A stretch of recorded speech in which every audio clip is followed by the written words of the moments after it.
آپ کو پتا ہے سورہ یونس جو ہے یہ مکی صورتوں میں سے ہے، ابتدائی اسلام میں نازل ہونے والی صورتوں میں سے ہے.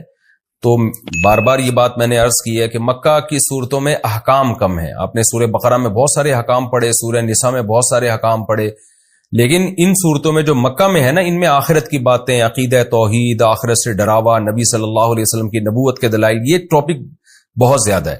تو یہاں بھی ایسا ہی ہے، ان کو بت پرستی سے نکالنے کی کوشش کی جا رہی ہے اہل مکہ کو، کیونکہ جب تک آپ ایک خدا کو حاکم حقیقی معنوں میں نہیں مانتے، آپ اس کے حکم کو کیسے فالو کرو گے؟ تو ان کو اس دلدل میں، جس بت پرستی کی دلدل میں وہ پھنسے ہوئے ہیں، اس دلدل سے قرآن نکال رہا ہے، مختلف طریقوں سے ان کو سمجھا رہا ہے. اچھا، مشرکین یہ مانا کرتے تھے کہ اصل جو کائنات کو پیدا کرنے والا اور ہمیں روزی دینے والا وہ خدا ہی ہے، لیکن خدا نے ان بتوں کو بھی اختیارات دے رکھے ہیں، یہ بھی اللہ کے نیک بندے ہیں جن کی ہم نے مورتیاں بنائی ہوئی ہیں. اصل تو وہ مانتے تھے کہ سب کچھ اللہ کا بنایا ہوا، یہ پتھر کے بنے ہوئے بت، یہ تو ان کو ہم نے اپنے ہاتھوں سے بنایا، یہ دنیا میں کیا بنا سکتے ہیں. تو قرآن نے نا اسی بات کو، جس کو وہ مانتے تھے، ان کی زبان سے بار بار ریپیٹ کروایا ہے. جیسے ہم کہہ رہے ہوتے ہیں نا کہ جب آپ کا کسی سے مناظرہ ہو رہا ہوتا ہے یا آپ کی کسی سے بحث ہو رہی ہوتی ہے، تو کچھ باتیں ایسی ہوتی ہیں جو آپ کا مد مقابل بھی مانتا ہے، لیکن ماننے کے بعد پھر وہ اس میں گڑبڑ کرنا شروع کر دیتا ہے. تو سامنے والے کو قائل کرنے کے لیے کیا ہوتا ہے کہ آپ وہی بات اس کی زبان سے بار بار اگلواتے ہیں. جب اگلواتے ہیں تو اس کے دل میں ایک خود بخود ایک فکر پیدا ہوتی ہے کہ یار جب میں اتنی بڑی حقیقت مانتا ہوں تو اس کا تقاضا یہ ہے کہ میں وہ بات بھی مانوں جو سامنے والا کہہ رہا ہے. تو قرآن یہاں بھی یہ کہہ رہا ہے کہ مشرکین سے بار بار کہلوا رہا ہے کہ بتاؤ بارشیں کون برساتا ہے، آسمان اور زمین سے روزی کون دیتا ہے. تو اللہ نے اپنے نبی کو حکم دیا، یہ بات بار بار مشرکین سے کہیں گے نا، وہ بار بار کہیں گے اللہ کرتا ہے، اللہ کرتا ہے، اللہ کرتا ہے. تو جب بار بار ان کی زبان سے یہ لفظ نکلے گا اللہ کرتا ہے، تو پھر نبی کو حکم دیا بتاؤ کہ پھر پوچھتے ان کو کیوں ہے ان پتھروں کو. تو یہ بھی ایک حق کو دل میں اتارنے کا ایک بہترین طریقہ ہے کہ آپ سامنے والے سے بار بار وہ بات اگلوائیں جو ہمارے اور اس کے درمیان متفق ہے، جس میں ہم دونوں کا اتفاق ہے. اس کی مثال ایسے ہے جیسے قرآن نے اہل کتاب کو کہا کہ تعالوا الی کلمۃ سواء بیننا وبینکم، اے اہل کتاب آؤ ایسی بات کی طرف جو ہمارے تمہارے درمیان مشترک ہے. تمہاری کتابوں میں وہی بات لکھی ہے جو ہماری کتابوں میں لکھی ہے، تو ان اتفاقی چیزوں پہ آؤ ذرا مضبوطی سے. وہ کیا ہے؟ اللہ نعبد الا اللہ، تمہاری کتابیں کہتی ہیں کہ اللہ کے سوا کسی کی عبادت نہیں ہوگی، ہم اللہ کے ساتھ کسی کو شریک نہیں کریں گے. تو جب اہل کتاب یہ بات سنیں گے نا تو ان کو ایک موٹیویشن ملے گی کہ یار جب بار بار اللہ ہی کی عبادت کرنی ہے تو پھر عیسیٰ سے مدد مانگنے کا کیا مطلب ہوا؟ پھر یہ ہم نے کیا ڈرامہ رچایا ہوا ہے کہ وہ اللہ کی باڈی سے نکلے اور معاذ اللہ پھر وہ اللہ بھی ہیں اور اللہ کے علاوہ بھی ہیں. تو یہ خود بخود ان کو اس کی برائی ان کے دل میں بیٹھے گی. تو قرآن صرف دلائل کی کتاب نہیں ہے، موٹیویشن کی بھی کتاب ہے. تو اس لیے اللہ تعالیٰ نے جگہ جگہ یہ طرز اختیار کیا کہ مشرکین کی زبان سے اللہ کی بڑائی نکلوائی جائے. جب وہ اللہ کی بڑائی بیان کریں گے تو خود بخود ان بتوں کی برائی ان کے دل میں آئے گی.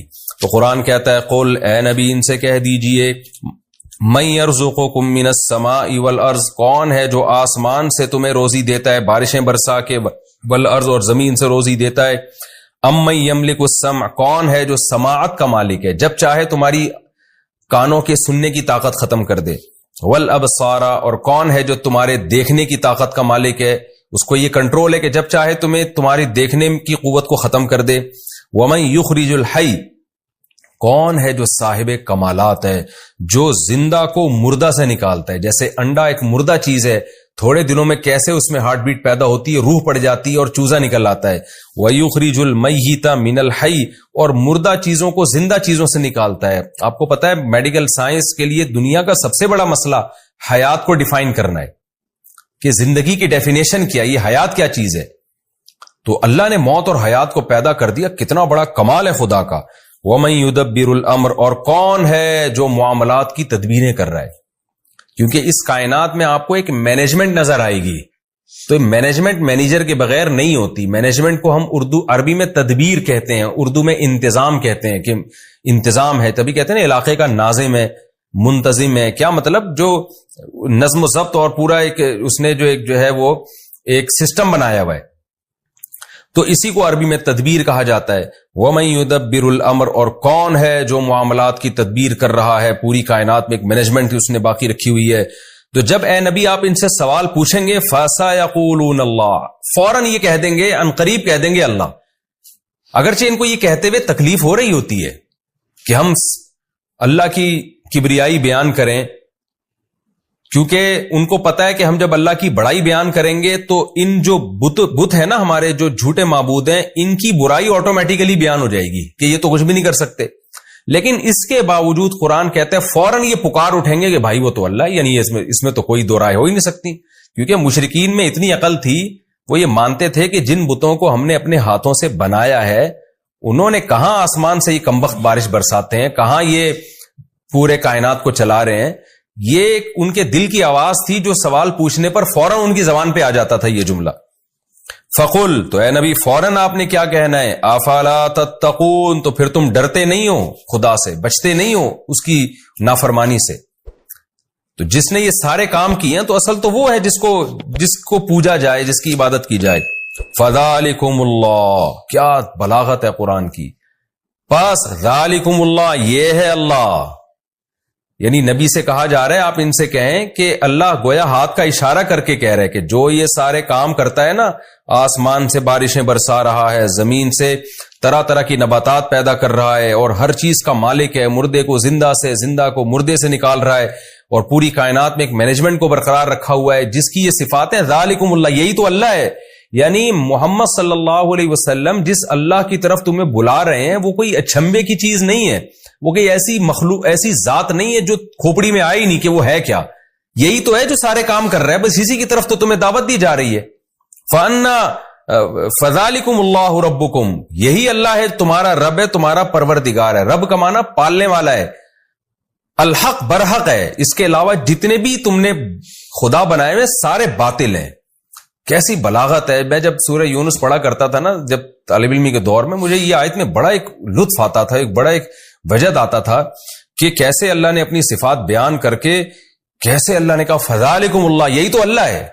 اس کی مثال ایسے جیسے ہم کسی کو سمجھا رہے ہوں، کسی کی کا انٹروڈکشن کروا رہے ہوں کہ بھائی وہ تمہیں بلا رہا ہے اور تمہیں بڑی خدمت کرنا چاہتا ہے، تمہاری دعوت کرنا چاہتا ہے. آپ کہیں یار پتہ نہیں کس کی بات کر رہے ہو، پتہ نہیں کس کی بات کر رہے ہو.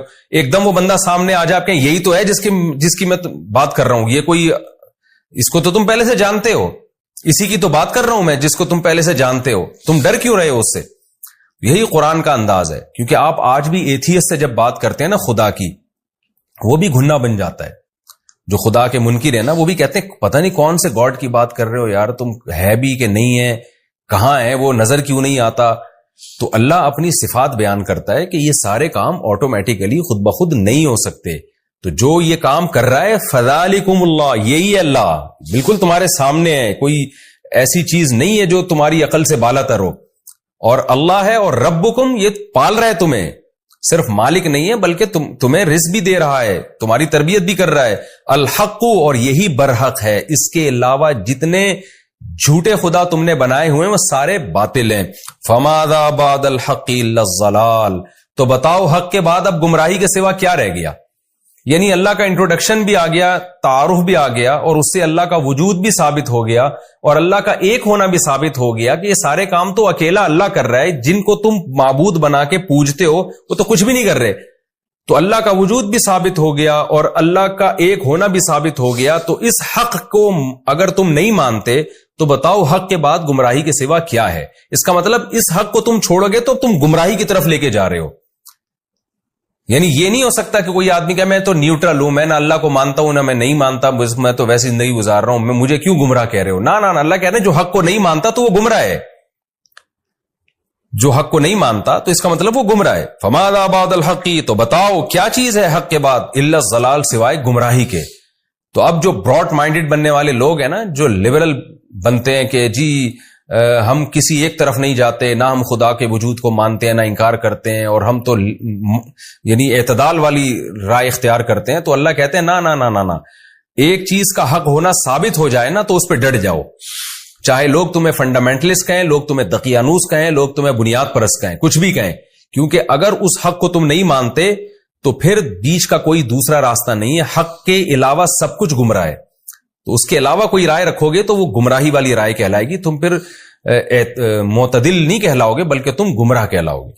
فماذا بعد الحق الا الضلال, تو بتاؤ حق کے بعد کیا رہ گیا ہے سوائے گمراہی کے. فانا تصرفون, تو تم کہاں پھرائے جا رہے ہو, تم اس حق کو چھوڑ کے کون ہے جو تمہیں کہیں اور لے کے جا رہا ہے. دیکھیں یہ بھی پیسو وائس کا جملہ استعمال کیا, یہ نہیں کہا کہ فانا تصرفون تم کہاں پھر رہے ہو, بلکہ تم کہاں پھرائے جا رہے ہو. کیا مطلب, کون سی طاقت ہے جو تمہیں حق سے ہٹا کر کہیں اور لے کے جا رہی ہے. اس میں بھی بلاغت ہے. بلاغت یہ کہ انسان کا ضمیر, اس کی عقل تو کہتی ہے کہ حق یہی ہے, لیکن کوئی غیر مرئی طاقتیں ہیں جو انسان کو ہٹا رہی ہوتی ہیں وہاں سے. وہ شیطان بھی ہو سکتا ہے, وہ آپ کا کلچر بھی ہو سکتا ہے, وہ آپ کے ملکی قوانین بھی ہو سکتے ہیں, وہ آپ کا انوائرمنٹ, اور بہت ساری اور چیزیں ہیں جو انسان کو, آپ کی خواہشات بھی ہو سکتی ہیں, وہ ساری چیزیں آپ کو ہٹا رہی ہوتی ہیں, کھینچ رہی ہوتی ہیں دوسری طرف. تو اللہ کہتے ہیں کہ آپ کو کہاں پھرایا جا رہا ہے, کہاں گھمایا جا رہا ہے, یعنی کوئی اور گھما رہا ہے آپ کو. سوچو کوئی اور گمراہ کر رہا ہے, گویا آپ تو گمراہ نہیں ہونا چاہتے لیکن ایسا لگتا ہے کوئی طاقت ہے جو آپ کو سیدھے راستے سے ہٹا رہی ہے. اس کے بارے میں غور کرو. كذلك حقت كلمة ربك على الذين فسقوا, اسی طرح جو فاسق لوگ ہیں, حدود کو کراس کرتے ہیں. حدود کا کیا مطلب, عقل کی بھی ایک حد ہے, ضمیر کی بھی ایک حد ہے, لیکن وہ تمام حدود کو کراس کر کے گمراہی کی طرف جو لوگ جاتے ہیں تو ان لوگوں پر اسی طرح رب کا کلمہ ثابت ہو جاتا ہے. وہ کلمہ کیا ہے کہ لا یؤمنون, یہ لوگ ایمان نہیں لے کر آئیں گے. یہ کلمہ ان پر ثابت ہو جاتا ہے, اللہ کا کلمہ, کہ یہ ہٹ دھرم لوگ سب کچھ مان کے بھی کہ اس کائنات کو چلانے والا اللہ, پیدا کرنے والا اللہ, اس کے بعد بھی وہ گمراہی کا راستہ اختیار کرتے ہیں. تو دیکھو اس طرح سے اللہ کی بات ان پر ثابت ہو جاتی ہے, لیکن کن پر, جو حدود کو کراس کرتے ہیں. قل هل من شرکائکم من یبدأ الخلق ثم یعید, اے نبی ان سے کہہ دیجئے, مزید سوال پوچھیں کہ تمہارے جو معبود ہیں ان میں کوئی ایسا ہے جو مخلوق کو پہلی مرتبہ جس نے پیدا کیا ہو, ثم یعیدہ, پھر اس کو دوبارہ بھی پیدا کرے میدان حشر میں. تو فرسٹ ٹائم بھی نہ کسی نے پیدا کیا اور دوبارہ پیدا کرنا تو سوال ہی پیدا نہیں ہوتا. قل اللہ, آپ ان سے کہہ دیجئے اللہ ہی ہے, یبدأ الخلق, جو مخلوق کو پہلی دفعہ پیدا کرتا ہے, ثم یعیدہ, پھر دوبارہ بھی پیدا کرے گا. اچھا یہاں آپ ایک بلاغت کا نقطہ دیکھیں. جب پہلے سوالات کیے گئے تھے کہ جو کون ہے جو آسمان سے روزی برساتا ہے, کون ہے جو زندہ کو مردہ سے نکالتا ہے, تو قرآن نے کہا فوراً یہ کہیں گے فسیقولون اللہ, اللہ یہ کام کرتا ہے. لیکن یہاں پر کیا ہے, جب ان سے سوال پوچھا گیا کون ہے جس نے مخلوق کو پہلی دفعہ پیدا کیا اور دوبارہ بھی پیدا کرے گا, اب یہاں قرآن نے یہ نہیں کہا کہ فسیقولون اللہ, یہ فوراً کہیں گے اللہ. وجہ اس کی یہ تھی کہ دوبارہ پیدا کرنے کے یہ قائل نہیں تھے بہت سارے مشرکین. وہ کہتے تھے پہلی دفعہ تو اللہ نے پیدا کیا, دوبارہ نہیں کرے گا. تو اس لیے اللہ نے اپنی بات بھی آگے بڑھا دی کہ صرف فرسٹ ٹائم نہیں ہے, دوبارہ بھی میں پیدا کروں گا. تو اس لیے اللہ نے کہا کہ اے نبی آپ خود ان کو بتا دیں. اب یہاں یہ جواب نہیں دیں گے, اب آپ ان کو بتا دیں کہ جیسے فرسٹ ٹائم خدا نے پیدا کیا ہے, دوبارہ بھی اللہ ہی پیدا کرے گا. یہ جو تمہارے بت ہیں پتھر کے بنے ہوئے اور جو جھوٹے خدا ہیں, نہ انہوں نے مخلوق کو پہلی دفعہ پیدا کیا اور نہ یہ دوبارہ پیدا کرنے پر قدرت رکھتے ہیں.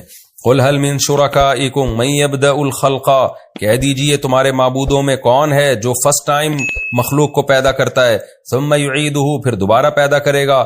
قل اللہ یبدأ الخلق, پھر آپ خود بتا دیں, یہ تو چپ چاپ بیٹھے رہیں گے, آپ ان کو بتا دیں اللہ ہے یبدأ الخلق, جو مخلوق کو پہلی دفعہ پیدا کرتا ہے, ثم یعیدہ, پھر اس کو دوبارہ بھی لوٹائے گا, دوبارہ بھی پیدا کرے گا.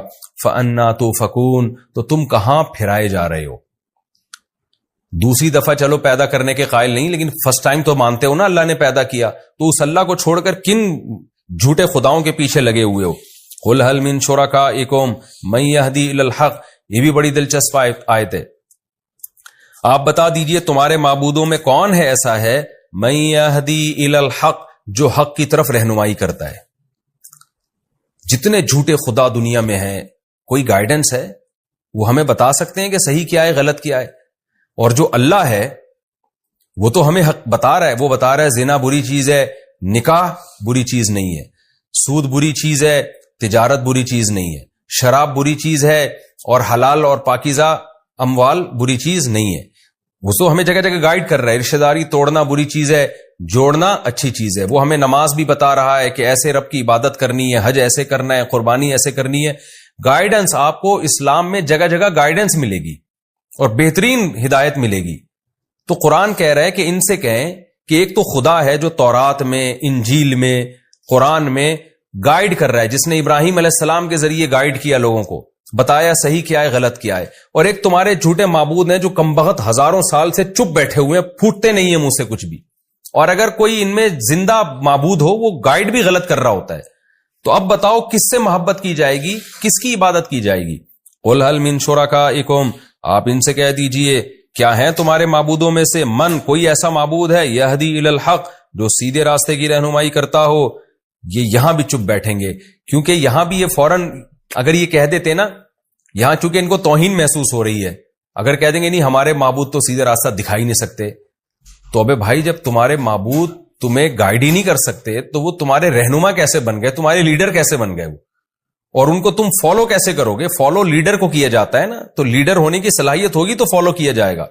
تو اس لیے اللہ کو فالو کرو، کیونکہ فالو اس کو کیا جاتا ہے جو سیدھا راستہ دکھا رہا ہو. جو بیچارہ خود گائیڈنس کا محتاج ہو وہ لیڈر کیسے بن سکتا ہے، اس کو فالو کیسے کیا جائے گا؟ قل اللہ یہدی للحق، آپ ان کو کہہ دیجئے اللہ ہے جو سیدھے راستے کی طرف رہنمائی کرتا ہے.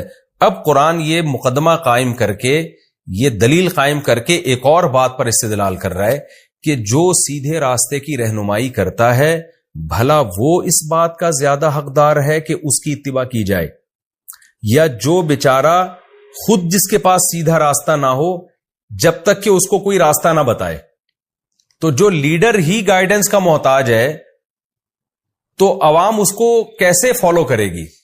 تو فالو اس کو کیا جاتا ہے جس کو سیدھے راستے کا پتہ ہو اور بتا رہا ہو. تو یہ صفت اللہ کے علاوہ کسی میں نہیں پائی جاتی. اور آج کے حالات میں تو آپ دیکھ لینا، جن قوموں کو ہم فالو کر رہے ہیں وہ خود ہدایت کی محتاج ہیں. کیسے کیسے قوانین وہ اپنے ملکوں میں پاس کر رہے ہیں، شراب کو انہوں نے لیگل کیا ہوا ہے، زنا کو لیگل کیا ہوا ہے، یہ تو خود ہدایت کی محتاج ہیں اور آج ہم نے ان کو لیڈر بنایا ہوا ہے. تو یہ آیت ان لوگوں کے لیے بھی ہے جو اسلام کو چھوڑ کر، خدا کو چھوڑ کر کسی اور قوم کو اپنا لیڈر سمجھتے ہیں اور اس کو فالو کرتے ہیں اور اس کی اتباع میں عزت محسوس کرتے ہیں. قرآن کہتا ہے آفمن یہدی الی الحق، بھلا وہ ذات جو حق کی طرف رہنمائی کرے، احق، وہ زیادہ حقدار ہے، ان یتبع، کہ اس کی اتباع کی جائے، امن، یا وہ زیادہ حقدار ہے، لا یہدی، جو خود سیدھے راستے پر نہ ہو، الا ان یہدا، الا یہ کہ اس کو ہدایت دی جائے. یعنی جب تک کہ اس کو ہدایت دی نہ جائے، وہ خود سیدھا راستہ متعین نہ کر سکتا ہو، تو اس کو کہاں سے فالو کیا جائے گا؟ فالو اس کو کیا جائے گا جو تمہیں سیدھا راستہ بتاتا ہے، اور وہ اللہ کے سوا کوئی بھی نہیں ہے. فما لکم، تو تمہیں کیا ہو گیا، کیف تحکمون، تم کیسے فیصلے کر رہے ہو کہ خدا کو چھوڑ کر، یعنی خدا کے علاوہ کسی کو بھی آپ لیڈر بنائیں گے نا تو یہ آیت سب پہ صادق آ رہی ہے. تو اس لیے قرآن کا یہ دعویٰ ہے کہ فالو صرف اللہ کو کیا جائے گا. خوب سمجھ لیں، محمد صلی اللہ علیہ وسلم کو جو فالو کیا جاتا ہے نا، آپ کی ذات کی وجہ سے نہیں، بلکہ اس لیے کہ آپ اللہ کا قانون لوگوں کو بتا رہے ہیں. ورنہ نبی صلی اللہ علیہ وسلم کی شخصیت بھی مقصود نہیں ہے. یہ بھی قرآن میں جگہ جگہ مضمون پہلے آ چکا ہے، کیونکہ آپ نے بار بار یہ بات کہی ہے قرآن میں کہ اے نبی آپ ان کو بتا دیجئے کہ میں بھی اس قانون کا پابند ہوں جو مجھ پر لازم ہو رہا ہے، مجھ پر نازل ہو رہا ہے. اگر میں اس کو فالو نہیں کروں گا تو مجھے بھی اللہ کے عذاب کا ڈر ہے. تو اس سے پتہ چلتا ہے ہم جو نبی کو فالو کرتے ہیں اس لیے کہ نبی اللہ کے حکام ہمیں بتاتے ہیں، وہ اللہ کی مرضی کے خلاف نہیں چلاتے. ورنہ اصل مقصد جو اسلام کا دعویٰ ہے صرف اور صرف اور صرف اللہ ہی ہے جو اس قابل ہے کہ اس کی اتباع کی جائے. اللہ کے علاوہ کوئی قابل اتباع نہیں ہے. وما يتبع اکثرهم الا ظنا، ان میں سے اکثر لوگ گمان کو فالو کرتے ہیں، دلیل کو فالو نہیں کرتے. گمان کیا ہے کہ کسی بابے نے، بزرگ نے کہہ دیا کہ یہ معبود ہے، اس کو فالو کرو، کسی نے کوئی قانون سازی کر کے دے دی، کوئی اس کو فالو کر رہا ہے. میں یہ ظن کی بحث پچھلے لیکچروں میں بہت ڈیٹیل سے بتا چکا ہوں کہ قرآن میں جو ظن کا لفظ ہے کتنے معنوں میں استعمال ہوتا ہے. تو یہاں جب ظن ہے نا، اس سے وہ ظن مراد ہے جس ظن کے پیچھے کوئی دلیل نہ ہو. ظن اور گمان کی دو قسمیں، ایک ظن وہ جو ناشی یعنی دلیل ہوتا ہے، اس کے پیچھے کوئی نہ کوئی دلیل ہوتی ہے، اور ایک وہ ظن ہوتا ہے جو اٹکل پچو، وہ ہوائی باتیں، فلاں سے سن لیا، جیسے آج کل ہے نا کالی بلی آگے سے گزر گئی تو یہ ہو جاتا ہے، کوا بیٹھ گیا تو یہ ہو جاتا ہے، جو فضول قسم کی چیزیں جن کے نہ کچھ سر نہ پیر. تو اللہ کہتے ہیں یہ لوگ بھی زیادہ تر ظن ہی کو فالو کر رہے ہیں، اور خدا کو جس کے برحق ہونے کے بے شمار دلائل ہیں اس کو فالو نہیں کر رہے، تو گمان کو فالو کر رہے ہیں.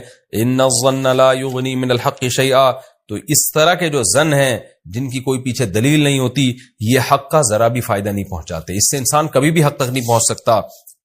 ان اللہ علیم بما یفعلون، جو کچھ یہ لوگ کر رہے ہیں اللہ اس سے باخبر ہے.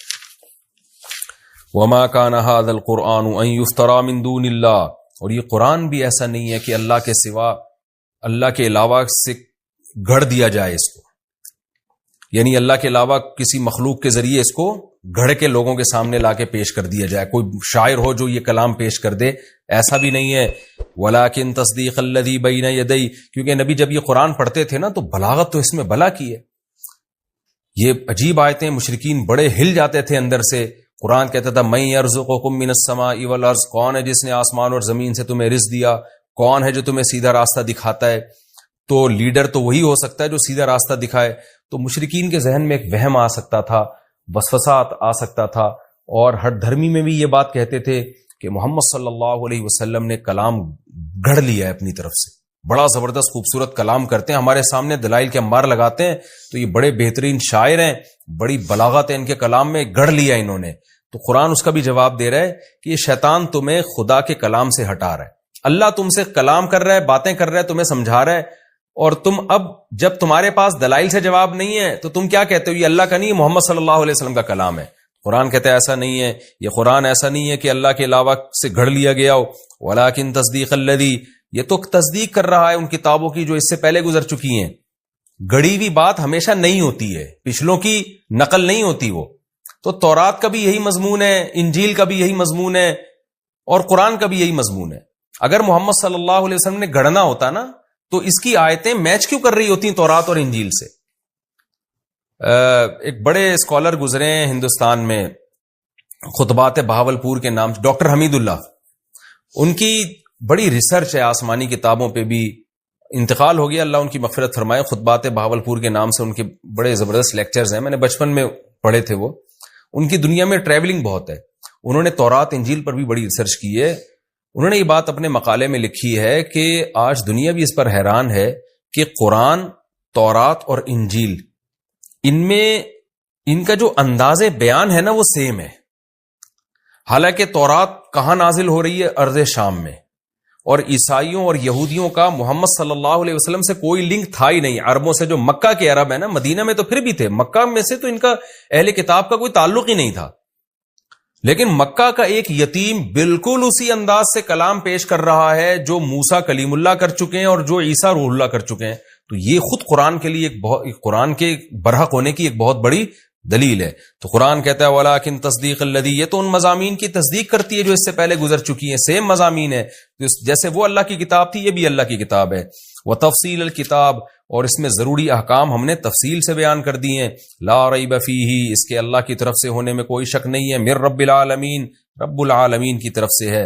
ام یقولون افترا، کیا یہ لوگ کہتے ہیں کہ اللہ نبی نے یہ کلام گھڑ لیا ہے.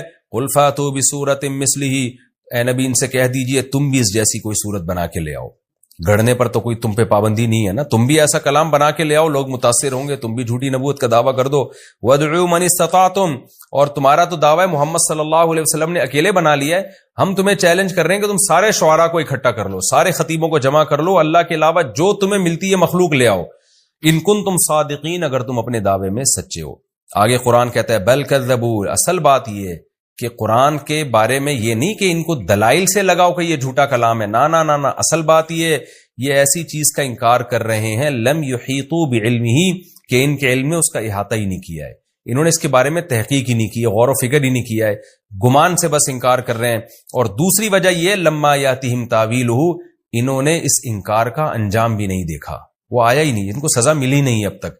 اس لیے جب لاؤبالی پن میں انکار کرتے چلے جا رہے ہیں تو اللہ اب ان کو دھمکی دے رہا ہے کہ اے مشرکین عرب، اے مشرکین مکہ، تم قرآن کا انکار مت کرو. کیوں؟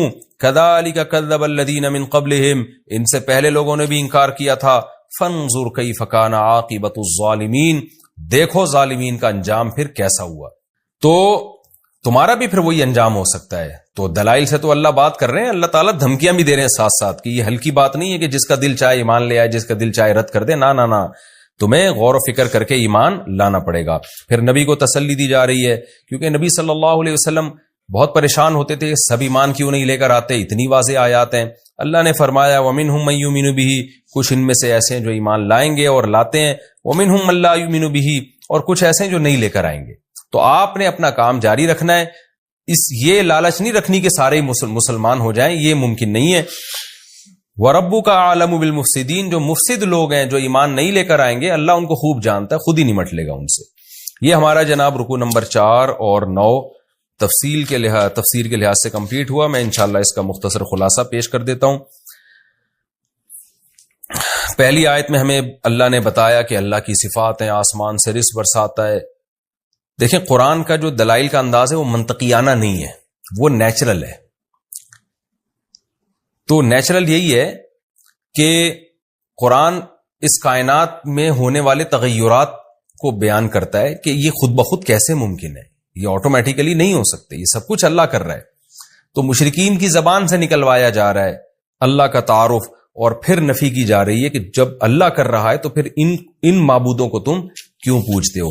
تو پہلا مضمون تو اس کا توحید ہوا کہ سب کچھ کرنے والی ذات اللہ کی ہے، لہذا پکارا بھی اسی کو جائے گا اور عبادت بھی اسی کی جائے گی۔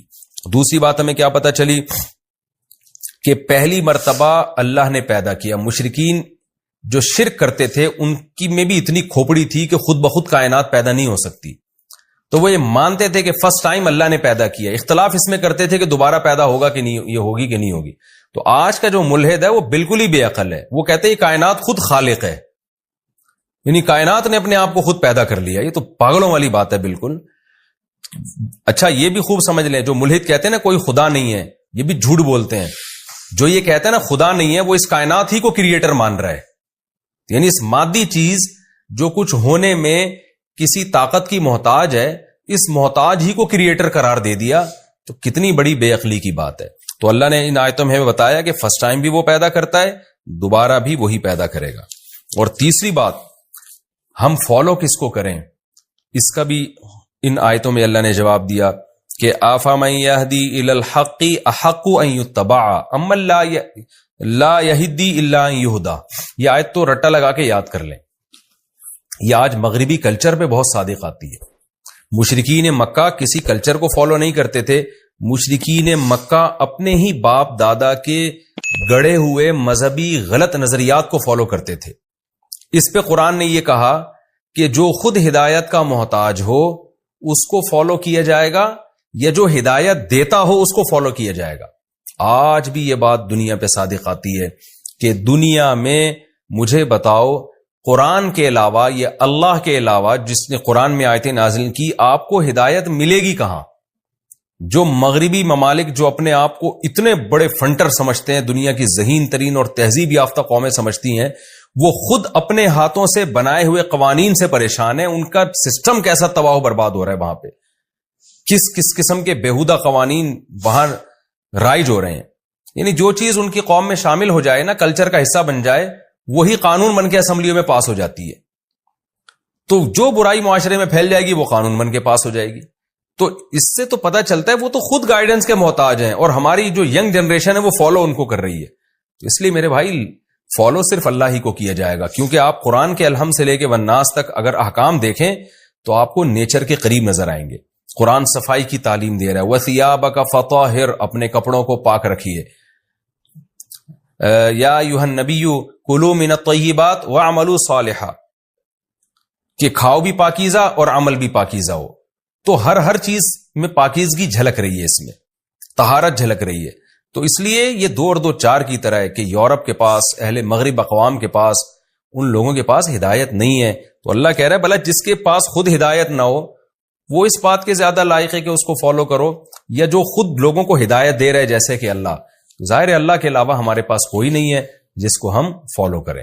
اب اللہ نے ہمیں بتایا کہ میرے احکام تمہیں نبی بتائیں گے، لہذا نبی جیسا کر رہے ہیں اور جیسا کہہ رہے ہیں اس کو فالو کرتے چلے جاؤ۔ تو ہم نبی کی اتباع جو کرتے ہیں اس لیے تاکہ ہم اللہ کی اتباع کر سکیں۔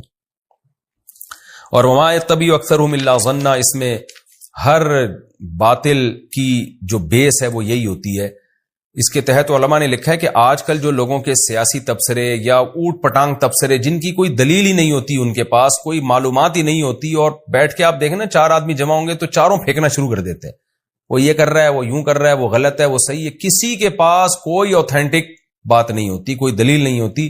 تو یہ ہر باطل کے پیچھے یہی فلسفہ ہوتا ہے، بغیر تحقیق کے، بغیر دلیل کے بات کرنا. تو مشرکین عرب بھی اسی بیس پہ برباد ہوئے. اور پھر ان آیتوں میں ہمیں یہ بھی بتایا گیا کہ قرآن اللہ کا کلام ہے، اس کی بلاغت ایسی ہے. اس پر میں بہت ڈیٹیل سے سورہ بقرہ میں بات کر چکا ہوں کہ یہ جو قرآن بار بار دعویٰ کرتا ہے کہ اس جیسا کلام نہیں لا سکتے، اس کا مطلب کیا ہے. اس میں پہلے لمبی چوڑی بحث کر چکا ہوں، دوبارہ اس کو ریپیٹ نہیں کروں گا. تو خلاصہ یہی کہ بلاغت میں اس جیسا کلام عرب عاجز آ گئے. کوئی کسی نے جھوٹا کلام بھی پیش کرنے کی کوشش نہیں کی، ان کو پتا تھا کہ یہ ممکن نہیں ہے ہمارے لیے.